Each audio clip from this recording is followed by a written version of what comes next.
যে কোনোদিন দেখেনি তোমার ক্ষত, শোনেনি তোমার গল্প, তাকে একটা আকাশ দিলেও বলবে এখানে তারা কেন এত অল্প। দিন শেষে ব্যক্তিগত একজন হাসানোর মানুষ থাকলে সমস্ত মন খারাপের সমাপ্তি ঘটে। ভেঙেছি নিজেই নিজের ইচ্ছেকে, এই কথা আমি বলিই বা কাকে।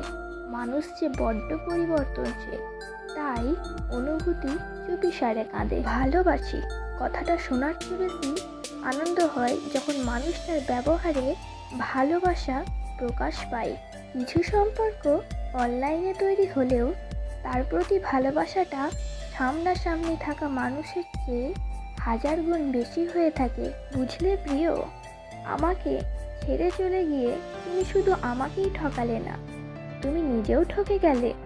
আমি তো শুধু এমন একজনকে হারালাম যে আমাকে ভালোবাসেনি, কিন্তু তুমি এমন একজনকে হারালে যে তোমায় এক আকাশ পরিমাণ ভালোবাসত। 2 বছরের সম্পর্ক ভেঙে যাওয়ার পর ছেলেটা সুসাইড করে।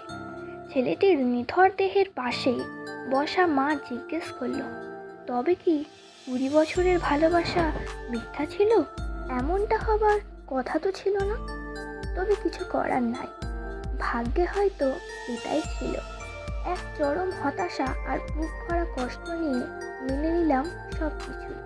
আমার সাথে যা হয় ভালোর জন্যই হয়, তবে এখনো হাল ছাড়ি নাই আমি। ভরসা আছে আল্লাহর প্রতি, তিনি চাইলে আবার সব ঠিক হয়ে যাবে ইনশাআল্লাহ। কথা বলা কমিয়ে দিন, রাগ করা কমিয়ে দিন, নিজের দাম রাখুন, নিজেকে সস্তা হওয়া বন্ধ করুন। কেউ যেতে চাইলে তাকে যেতে দিন, ঝামেলা হলে ছেড়ে দিন, অপমান করলে হেসে চলে আসুন। মানুষকে আপন কম ভাবুন। যত বোকা মানুষ হবেন জীবন তত সুন্দর, তত সুখে থাকবেন। ভিডিওটি ভালো লাগলে লাইক, কমেন্ট, শেয়ার করুন, সাবস্ক্রাইব করুন।